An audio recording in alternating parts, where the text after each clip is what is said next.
We've warmed up, we've gotten loose, we've explained putting. It's now time to play a game on our sims.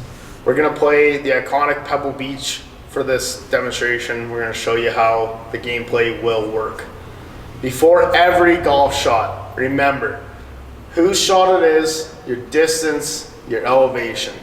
The elevation is always relevant to the pin. Plus minus meaning the pin is either above or below our feet. It's always relevant to the pin, not the fairway you're hitting into. You may come across some holes that you're going downhill and then back up to the pin. That will not show by the elevation. Next, always look at the lie. The lie here at XFactor is always important. Yes, we're hitting off of a flat mat. However, the ball does know if you're on the side hill of a bunker or deep in the heather, whatever you might be in, it will change the golf ball.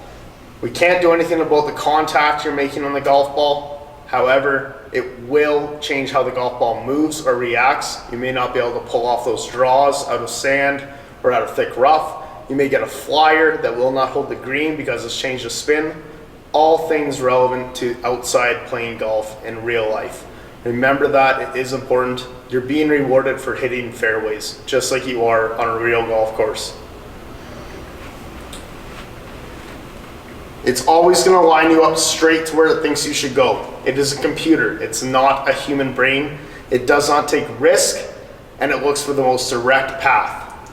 As long as you're in the fairway, this is not a big deal. If you'd like to change your aim, simply go down, click on the aim button, left or right. You'll be able to go side to side however you want and aim. You can also just aim right here on the mat on the screen. It depends if you're that type of player, if you're able to do that. A lot of people need to hit squarely into a screen and cannot change the way they're aimed when hitting into a screen directly in front of them. Up to you whether you're that player. Remember this when you're determining your lie, if you need to change your aim before your shot. Options, scoring. That's where you're gonna find your favorite mulligan button. Use it as you wish. We always do leave mulligans on. Very common mistake, a golf ball is sitting in play, the light is green, and someone walks up with a club and just moves the ball to place the ball. It will read a golf shot. Please cover the golf ball with either your hand or your foot. Make sure the camera cannot see that golf ball. Remember to keep that tee area clean. One golf ball and one golf ball only. If you have other golf balls around in the area, it can fool the camera and tell it there's another golf ball around the area. It will give you an improper shot as it does not know where the golf ball is supposed to be. Also in option scoring is drop ball. We do play PGA rules here at XFactor because we have PGA sims. When you go in the water, it will drop your ball directly where you went in the water. You may need another drop because you might be behind a rock or something. Don't take that penalty stroke. Give yourself a good lie. Click drop, a cursor will come up. You can move it side to side wherever you need to. As long as you're no closer to the pin, make sure you pull back once on that button, then click drop ball, and the ball will be placed for you. You can then go and remove that stroke if you had to take an extra drop, or maybe you are taking an unplayable shot that you're stuck behind a tree and you do need to go and move that golf ball rather than hitting into a tree that you're not sure how it's going to sit. The helicopter button in the top right hand corner is your flyby button. Click on this to see the golf hole. You can see everything it has to offer. This is very nice and is very helpful as far as what you're hitting into. It also takes very long. We have it to override it so it is not on for every golf hole or shot. If you're in the middle of the fairway and you'd like to see where the green is, it will take you up to the green. Or if you're stuck in the trees, this button can be very helpful to see if you have a window to get out of the trees.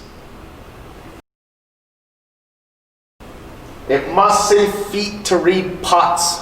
If you get up to the fringe and it still does not say feet and says yards, it will not read a putt. If you'd like to putt from the fringe, down in the bottom right, that shot type button, it will light up. You can click on it, it'll be red, you'll click on it, it'll say putt. Then you can see the golf ball. You'll also see that we are in feet now. You can putt from anywhere on the course. Not very recommended because the ball will probably not go very far through the fairway or the rough. However, you can putt anywhere you want to off the green. Once you do start putting, you will putt out. You will finish putting, you will finish the hole. It stops you from moving back and forth and going back and forth on there. Careful, it will tell you who traditionally would be next in golf rules on the screen, but your name will come up and you will be finishing your putt until you get within inside your gimme range. When you chose your course, you would have chosen your gimme range. 6 feet is our common gimme range. You may have gone a little bit bigger to make it go faster. Anything less, you're making it very challenging, but you're trusting in the putting system.